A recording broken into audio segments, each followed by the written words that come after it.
Good afternoon ma'am. बेटा गरिमा आ गया, गरिमा चौधरी, पूजा सरमोटा। गुड आफ्टरनून गरिमा।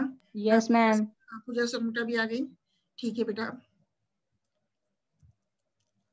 आज अपन करेंगे बेटा आरएनए सिंथेसिस और ट्रांसक्रिप्शन जो है ना आपके कोर्स में वो करेंगे। किस तरह से आरएनए का सिंथेसिस होता है या ट्रांसक्रिप्शन होता है, मतलब अनुलेखन होता है। फिर बस आपका प्रोटीन सिंथेसिस बचता है, वो भी कर लेंगे, हो गया। फिर आपका कोर्स ही हो जाएगा बेटा। एक दो टॉपिक और करा देंगे।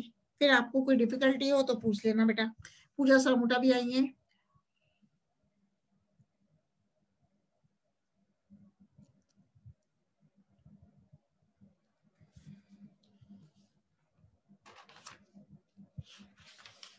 कौन से बुक है बेटा आपके पास? गरिमा और पूजा सरमोटा। सीबीएच की है, आरबीडी किसे कर रहे हो?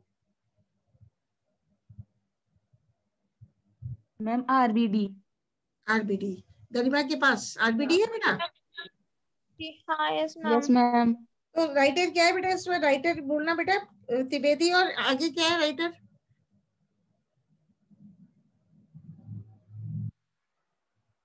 इंदुरानी शर्मा। इंदुरानी है क्या? अच्छा बेटा। Ma'am doctor yes ma'am. PC Trivedi, doctor Niranjit Sharma और डॉक्टर आरएस धनखड़ लिख रखा है। आरएस धारकड़।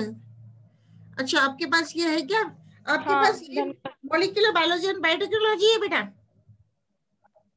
ये आणविक हाँ। जीव विज्ञान, आणविक जीव विज्ञान एवं जैव प्रौद्योगिकी, यही है ना बेटा पूजा?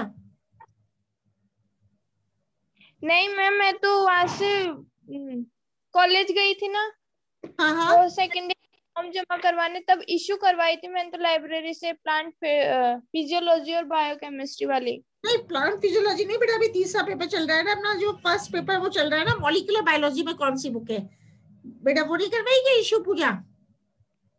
नहीं मैम। अच्छा, आणविक जीव विज्ञान वाला चल रहा है ना। अच्छा, आपका तो अभी बीएड में होगा, अब तो हो जाएगा। गरिमा पास कोर्स की है ना बेटा, तो आपका हो जाएगा बेटा।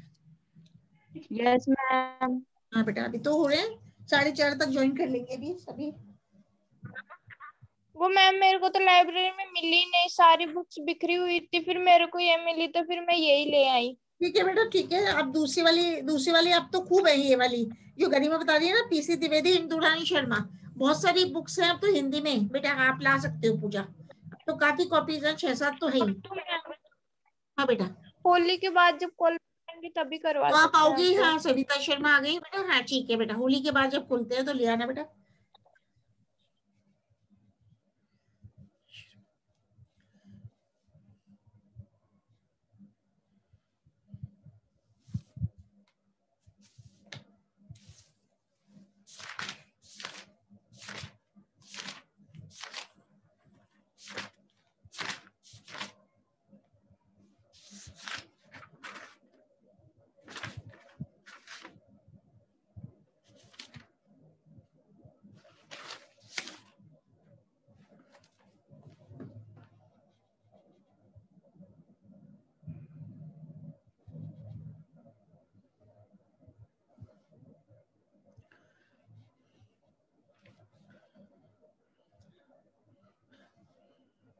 अभी और भी कोई क्लास है क्या केमिस्ट्री वगैरह की, या कोई भी नहीं? आज अभी सुबह हो गई। हाँ सविता भी आ गई।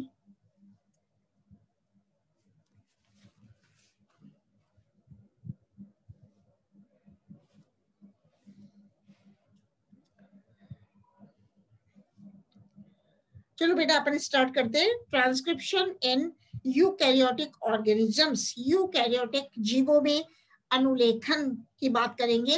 तो डीएनए से आनुवंशिक सूचनाओं के स्थानांतरण को अनुलेखन कहते हैं, ट्रांसक्रिप्शन कहते हैं। तो अनुलेखन क्रिया के समय डीएनए डुप्लेक्स की एक स्ट्रैंड का टेम्पलेट के रूप में उपयोग करके संपूरक क्षार युग्मन द्वारा आरएनए का संश्लेषण होता है। इस क्रिया को एंजाइम आरएनए पॉलीमरेज उत्प्रेरित करता है। तो अनुलेखन एंजाइम आरएनए पॉलीमरेज की ऑटोनोमस क्रिया है, जिसमें एंजाइम डीएनए से अथवा जीन के प्रारंभ में संलग्न होता है तथा अनुलेखित हो रहे आरएनए पर गति करता है। तो आरएनए में जो पॉलीमरेजेस हैं उसकी अब बात करेंगे। RNA polymerases in eukaryotes, eukaryotes में आरएनए पॉलीमरेजेस। तो यूकैरियोट्स में 3 प्रकार के आरएनए पॉलीमरेजेस पाए जाते हैं और इनका विशेष कार्य है। पहले अपन बात करेंगे आरएनए पॉलीमरेज फर्स्ट और आरएनए पॉलीमरेज ए। तो ये आरएनए पॉलीमरेज 1 यह है न्यूक्लियोलस केंद्रिका में पाया जाता है। यह न्यूक्लियोलस में स्थित होता है जो कि राइबोसोमल आरएनए जीन्स के अनुलेखन के लिए जिम्मेदार होता है। ये जीन्स ये मतलब आरएनए पॉलीमरेज 1 और ए ये केंद्रिका न्यूक्लियोलस में पाया जाता है जो कि राइबोसोमल आरएनए जीन्स के अनुलेखन के लिए जिम्मेदार होता है। फिर बात करते हैं आरएनए पॉलीमरेज 2 और बी। तो यह है मतलब आरएनए पॉलीमरेज सेकेंड, यह है न्यूक्लियोप्लाज्म में पाया जाता है, केंद्रक द्रव्य में पाया जाता है जो कि messenger RNA, protein coding genes तथा स्मॉल न्यूक्लियर आरएनए जीन्स के अनुलेखन के लिए जिम्मेदार होता है। तो यूकैरियोटिक मैसेंजर आरएनए संश्लेषण से पूर्व एक पूर्वगामी विषमांगी केंद्रक आरएनए हेट्रोजीनस न्यूक्लियर आरएनए का संश्लेषण होता है। अब बात करते हैं आरएनए पॉलीमरेज 3 और सी।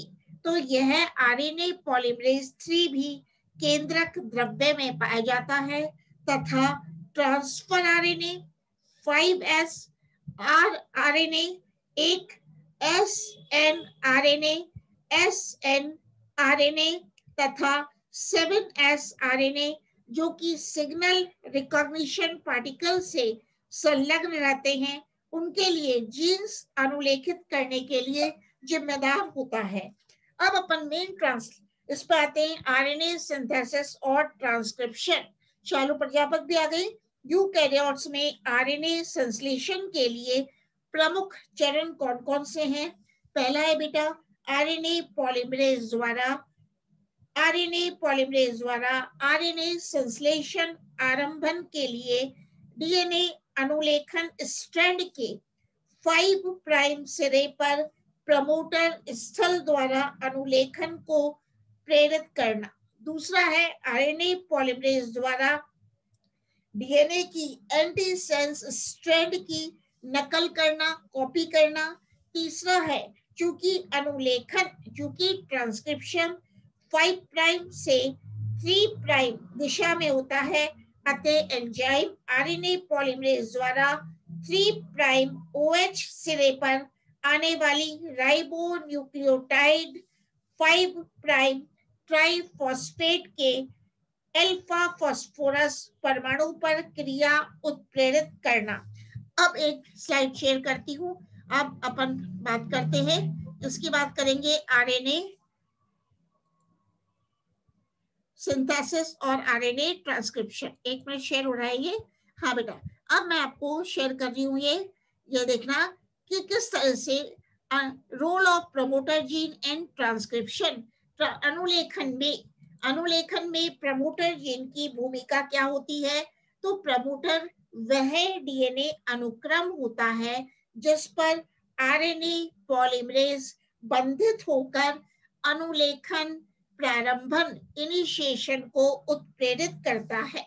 क्योंकि यूकैरियोट्स में 3 अलग अलग आरएनए पॉलीमरेज पाए जाते हैं, अतः उनके द्वारा अनुलेखन ट्रांसक्रिप्शन प्रारंभन हेतु अलग अलग प्रमोटर अनुक्रम अथवा प्रमोटर जीन पाए जाते हैं। क्योंकि आरएनए पॉलीमरेज सेकेंड स्वयं अनुलेखन प्रारंभ नहीं कर सकता है, इसलिए इसे कुछ अन्य एनहेंसर व साइलेंसर अनुक्रमों व ट्रांसक्रिप्शन फैक्टर्स की आवश्यकता होती है।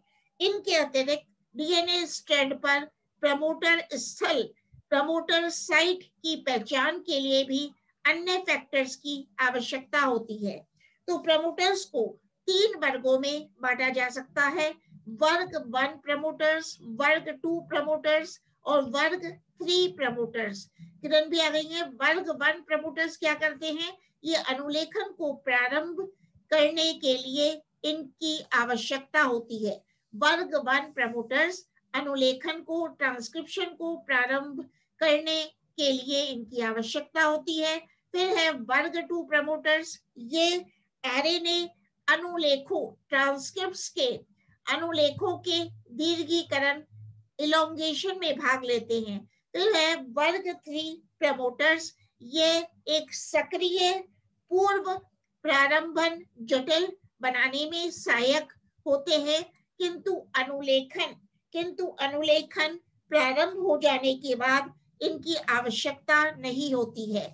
तो प्रमोटर तत्व हमेशा अनुलेखन हेतु आवश्यक डीएनए बाइंडिंग प्रोटीन, डीएनए बंधी प्रोटीन, डीएनए बाइंडिंग प्रोटीन के लिए अभिज्ञान अनुक्रमों, रिकॉग्निशन सीक्वेंसेस की तरह कार्य करते हैं तथा आरएनए पॉलीमरेज द्वारा पहचाने जाने वाले डीएनए अनुक्रमों को भी संगठित करते हैं। तो विभिन्न आरएनए पॉलीमरेज के लिए प्रमोटर स्थल संरचना भी भिन्न होती है। तो प्रमोटर स्थल संरचना को समझने से पहले यूकैरियोटिक गुणसूत्र पर जीन व्यवस्था को भी समझना आवश्यक है। तो प्रत्येक क्रोमोसोम पर, प्रत्येक गुणसूत्र पर प्रोटीन कोडिंग जीन्स लगातार स्थित न होकर बीच बीच में नॉन कोडिंग खंडों द्वारा एकांतरित रहते हैं। तो गुणसूत्र के नॉन कोडिंग अनुक्रम क्षेत्र इंट्रोन्स कहलाते हैं, वह कोडिंग अनुक्रम क्षेत्र एक्सॉन्स कहलाते हैं, जो कि 80 बेस पेयर से 10,000 बेस पेयर्स के बने होते हैं। तो बेटा ये डायग्राम देखना जो मैं बता रही हूँ। अपन ने देखा कि प्रमोटर अनिवार्य है, तो इसमें क्या है, एक तो है एक्सोन और है एक्सोन के बीच में देखना इंट्रोन फर्स्ट लिखा हुआ है, इंट्रोन 2 लिखा हुआ है। तो कहने का मतलब है कि अपन क्या बता रहे हैं, इंट्रोन्स क्या है, इंट्रोन्स है गुणसूत्र के बीच नॉन कोडिंग अनुक्रम क्षेत्र हैं। नॉन कोडिंग अनुक्रम क्षेत्र को क्या कहते हैं बेटा, इंट्रोन्स कहते हैं। और कोडिंग अनुक्रम क्षेत्र को अपन क्या कहते हैं, एक्सॉन्स कहते हैं। और यह 80 बेस पेयर से 10,000 बेस पेयर के बने हो सकते हैं। तो आपको ये दिखाया गया है। अब अनुलेखन को प्रारंभ करने के लिए, अनुलेखन को बेटा प्रारंभ करने के लिए प्रत्येक RNA polymerase enzyme, RNA polymerase first, RNA polymerase second व आरएनए पॉलीमरेज 3, मतलब अनुलेखन को, ट्रांसक्रिप्शन को प्रारंभ करने के लिए प्रत्येक आरएनए पॉलीमरेज एंजाइम हेतु डीएनए टेम्पलेट पर स्थित स्टार्ट साइट पर, प्रारंभ स्थल पर विशिष्ट नियमनकारी अनुक्रम पाए जाते हैं। इनके अतिरिक्त विभिन्न ट्रांसक्रिप्शन फैक्टर्स व अतिरिक्त प्रोटीन्स की भी आवश्यकता होती है। तो डीएनए टेम्पलेट पर अनुलेखन इकाई, ट्रांसक्रिप्शन यूनिट, अनुलेखन इकाई के अपस्ट्रीम पर स्थित न्यूक्लियोटाइड अनुक्रम एंजाइम आरएनए पॉलीमरेज फर्स्ट व आरएनए पॉलीमरेज सेकंड द्वारा अनुलेखन क्रिया सुनिश्चित करते हैं। तो आरएनए पॉलीमरेज सेकंड हेतु वर्ग सेकंड प्रमोटर जीन्स अपस्ट्रीम अनुक्रमों में संरक्षित रहते हैं, जिन्हें TATA box, TAT-AA-AAT, CAAT box व GC बॉक्स कहते हैं। देखना बेटा, ये दिखा रही हूँ मैं, डायग्राम है, ये डायग्राम है, इसको छोटा कर देते हैं तो क्लियर हो जाएगा। ये तो है, क्या बता रही हूँ, इस डायग्राम में आपको दिख रहा है आरएनए पॉलीमरेज 2 द्वारा अनुलेखित वर्ग जीन्स की संरचना व कार्य। तो ये तो है अपस्ट्रीम साइट, और इसकी तरफ क्या है, GC बॉक्स, कैट और टाटा। टाटा को कहते हैं हॉगनेस बॉक्स भी कहते हैं, ठीक है, टाटा को क्या बोलेंगे, हॉगनेस बॉक्स भी कहते हैं। तो अपन किसकी बात कर रहे हैं, आरएनए पॉलीमरेज 2 के लिए वर्ग सेकंड प्रमोटर जीन्स अपस्ट्रीम अनुक्रमों में संरक्षित रहते हैं, जिन्हें TATA box, TATA TATA CAAT box, CATA CAAT box तथा GC बॉक्स कहते हैं। तो टाटा बॉक्स अनुलेखन आरंभ स्थल से 25 बेस पेयर्स अपस्ट्रीम होता है, जबकि CAAT box 75 base pairs upstream होता है। वह GC box 90 base pairs upstream होता है। तो अपन को याद क्या रखना है, इसमें क्या है, टाटा है, कैट है, वह GC बॉक्स है। तो टाटा बॉक्स अनुलेखन आरंभ स्थल से 25 बेस पेयर्स अपस्ट्रीम होता है। वह CAAT box 75 base pairs upstream होता है। वह GC box 90 base pairs upstream होता है। तो कुछ प्रमोटर्स में टाटा बॉक्स अथवा कैट बॉक्स या GC बॉक्स अनुपस्थित हो सकते हैं। कुछ प्रमोटर्स में टाटा बॉक्स अथवा कैट बॉक्स या GC बॉक्स अनुपस्थित हो सकते हैं, किंतु आरंभ स्थल पर अनुलेखन शुरू करने के लिए टाटा बॉक्स का होना बहुत ही आवश्यक है। टाटा बॉक्स ही प्रथम अनुलेखित होने वाले क्षार का निर्धारण करता है तथा RNA पॉलीमरेज 2 को भी उचित स्थान पर व्यवस्थित करता है। तो प्रमोटर स्थल पर RNA पॉलीमरेज एंजाइम अकेले अनुलेखन शुरू नहीं कर सकते हैं।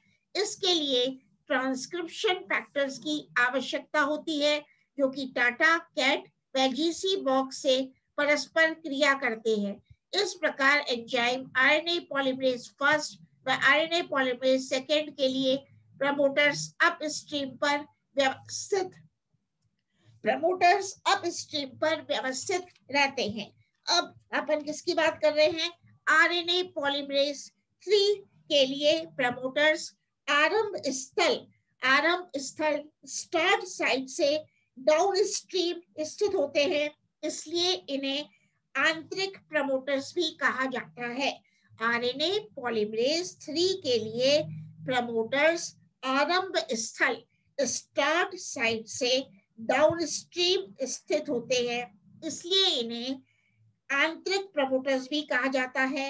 इन प्रमोटर्स की सहायता से enzyme RNA polymerase 3, 5S RNA व ट्रांसफर RNA अणुओं के संश्लेषण को उत्प्रेरित करता है। अब अपन बात करते हैं ट्रांसक्रिप्शन फैक्टर्स फॉर ट्रांसक्रिप्शन। अनुलेखन प्रारंभन के लिए आवश्यक ट्रांसक्रिप्शन फैक्टर्स कौन कौन से हैं? तो ये पहले तो चित्र देख लो बेटा, इसमें क्या दिखाया है, RNA पॉलीमरेज सेकेंड द्वारा अनुलेखन प्रारंभन में अनुलेखन कारकों की भूमिका। तो सबसे पहले किसकी बात करेंगे अपन, एंजाइम RNA पॉलीमरेज 2 द्वारा अनुलेखन क्रिया को प्रारंभ करने के लिए ट्रांसक्रिप्शन फैक्टर्स प्रोटीन्स की आवश्यकता होती है। मतलब ट्रांसक्रिप्शन फैक्टर्स प्रोटीन्स की आवश्यकता होती है, जो कि ट्रांसक्रिप्शन कॉम्प्लेक्स को एकत्र करते हैं। अब फर्स्ट पॉइंट है बेटा TF। TF का मतलब क्या है, transcription factor 2D। Transcription factor 2D यह कारक एक 700 किलो डाल्टन जटिल होता है, जिसमें 30 kilo Dalton TATA box binding protein होता है। यह किसकी बात है, ट्रांसक्रिप्शन फैक्टर 2D। यह कारक एक 700 किलो डाल्टन जटिल होता है, जिसमें 30 किलो डाल्टन टाटा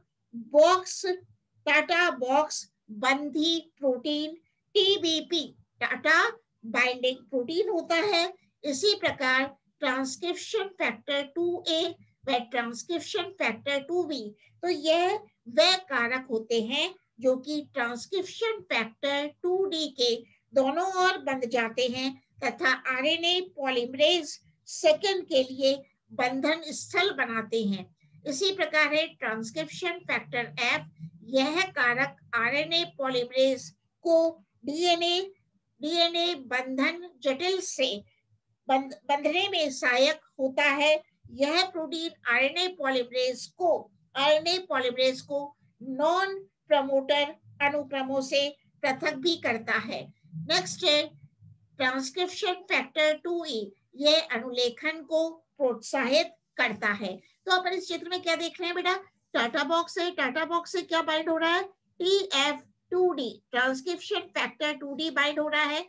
इसके बाइंड हो जाने के बाद और भी है TF transcription factor 2A, transcription factor 2B and transcription factor along with RNA polymerase 2 भी बाइंड हो जाता है। कहाँ, टाटा बॉक्स पे, ठीक है। इसके बाद बेटा transcription factor 2E, transcription factor 2H, transcription factor 2J भी बाइंड हो जाते हैं, ठीक है। तो ये इस चित्र में दिखाया गया है। अब दिखा रहे ट्रांसक्रिप्शन फैक्टर H, ये वाला बता दिया कि ट्रांसक्रिप्शन फैक्टर E आ गया, ट्रांसक्रिप्शन फैक्टर H, यह कारक ट्रांसक्रिप्शन फैक्टर 2E कारक के साथ मिलकर कार्य करता है और यह कारक आरएनए पॉलीमरेज 2 के कार्बोक्सी टर्मिनल डोमेन के फॉस्फोराइलेशन में सहायता करता है, जो कि अनुलेखन के लिए आवश्यक है।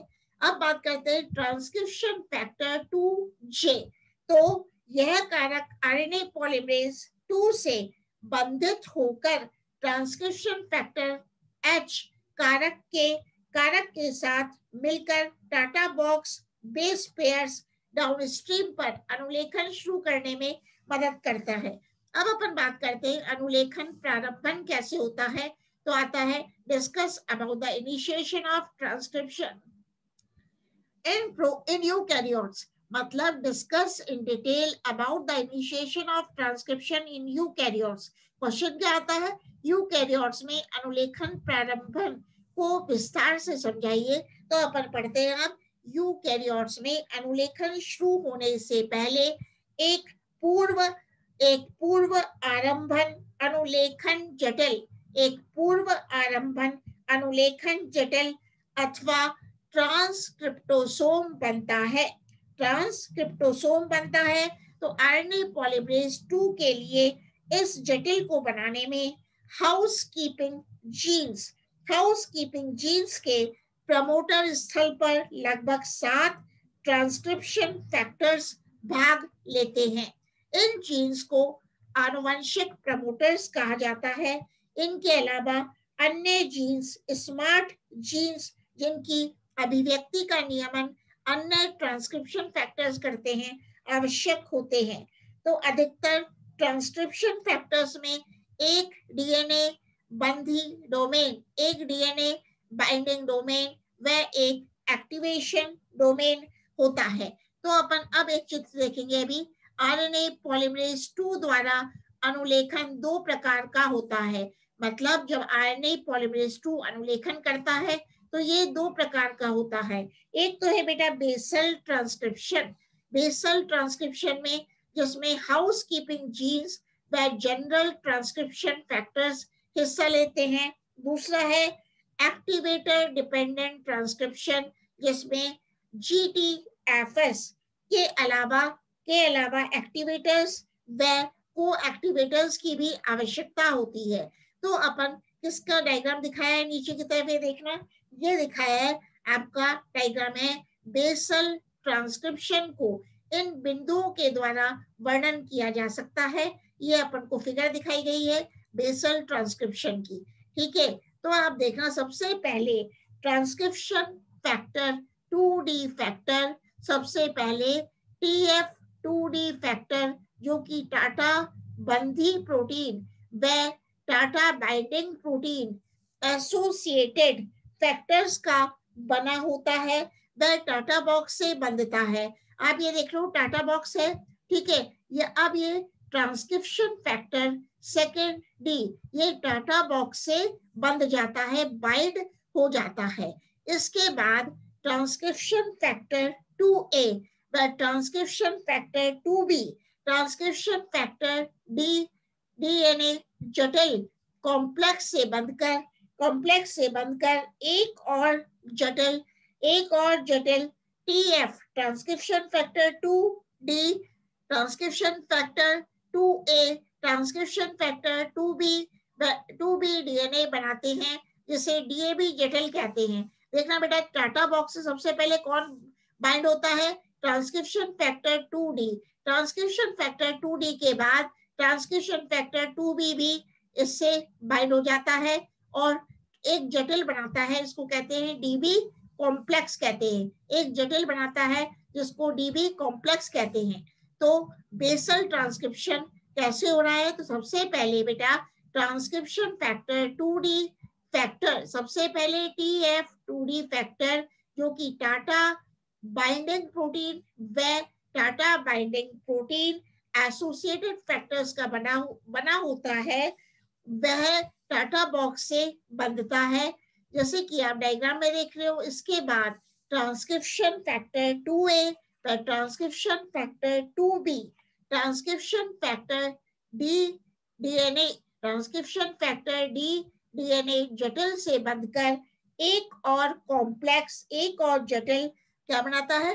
Transcription factor 2D, transcription factor 2D, transcription factor 2A, transcription factor 2B DNA बनाते हैं, डीएनए बनाते हैं जो जिसे डीएबी जटिल कहते हैं, जिसे डीएबी कॉम्प्लेक्स कहते हैं। अब क्या होता है? इसके बाद transcription factor 2F factor, transcription factor 2F factor RNA polymerase 2 को प्रमोटर स्थल पर ले जाता है तथा अनुलेखन जटिल ट्रांसक्रिप्शन कॉम्प्लेक्स बनाता है। ये देखो बेटा, इसके बाद जब डीबी कॉम्प्लेक्स बन जाता है या डीएबी जटिल बन जाता है तो आरएनए पॉलीमरेज 2 भी ऐड हो जाता है। ये मैं घुमा रही हूँ, तो आरएनए पॉलीमरेज 2 भी ऐड हो जाता है।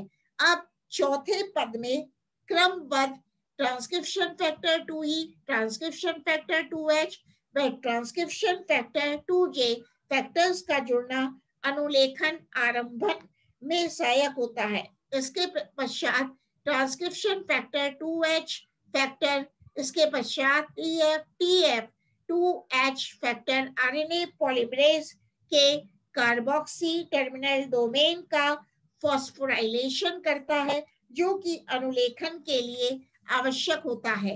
तो अनुलेखन प्रारंभ होने के बाद आरएनए पॉलीमरेज प्रमोटर को छोड़ देता है, किंतु ट्रांसक्रिप्शन फैक्टर 2D कारक जुड़ा रहता है, जो कि अनुलेखन आरंभन के दूसरे चक्र को शुरू करता है। तो एक बार अनुलेखन शुरू होने के पश्चात आरएनए पॉलीमरेज आरएनए का संश्लेषण करता रहता है, जिससे आरएनए श्रृंखला दीर्घीकृत होती रहती है। तो दीर्घीकरण के लिए 2 फैक्टर्स का उपयोग होता है। एक तो है transcription factor 2, transcription factor 2F RNA श्रृंखला वृद्धि को बढ़ाता है, जबकि ट्रांसक्रिप्शन फैक्टर 2S दीर्घीकरण के समय उत्पन्न हुई बाधा को समाप्त करता है। इसके पश्चात आरएनए श्रृंखला संश्लेषण का समापन स्थल टर्मिनेशन साइट पर हो जाता है। अधिकतर यूकैरियोट्स में समापन के लिए पॉली ए संकेत एंजाइम आरएनए पॉलीमरेज 2 द्वारा डाउनस्ट्रीम अनुक्रमों में पहचाना जाता है। तो एमआरएनए संश्लेषण समापन 3 प्राइम सिरे पर होता है, जिस पर लगभग 100 से 200 न्यूक्लियोटाइड लंबी पॉली ए पुंज पाई जाती है, जिसका संश्लेषण पॉली ए पॉलीमरेज द्वारा होता है। शुरू में messenger RNA pre messenger RNA के रूप में होता है, बाद में इसकी प्रोसेसिंग कर एमआरएनए बनाया जाता है। तो आप क्या देख रहे हो उसमें? अब अपन पढ़ेंगे बेटा एमआरएनए प्रोसेसिंग कैसे होती है, अथवा heterogeneous RNA, heterogeneous nuclear RNA से एमआरएनए परिपक्वन कैसे होता है, मतलब maturation of messenger RNA from hnRNA from heterogeneous nuclear RNA. ठीक है, तो अब अपन पढ़ते हैं यूकैरियोट्स में केंद्रक के अंदर पहले उच्च आणविक भार वाले एचएनआरएनए का संश्लेषण होता है। एचएनआरएनए को आप क्या कहोगे? Heterogeneous nuclear RNA. H in RNA क्या कहलाता है? Heterogeneous nuclear RNA. तो यूकैरियोट्स में सबसे पहले मैं क्या दिखा रही हूँ आपको, एक और स्लाइड अभी शेयर कर रही हूँ, है ना। रुको, आप एक स्लाइड और शेयर कर रही हूँ मैं, इसी को शेयर कर देती हूँ, इसी को शेयर कर रही हूँ, 1 मिनट रुकना। हाँ 1 मिनट, थोड़ा सा टाइम बचा है तो अपन जल्दी से शेयर करते हैं।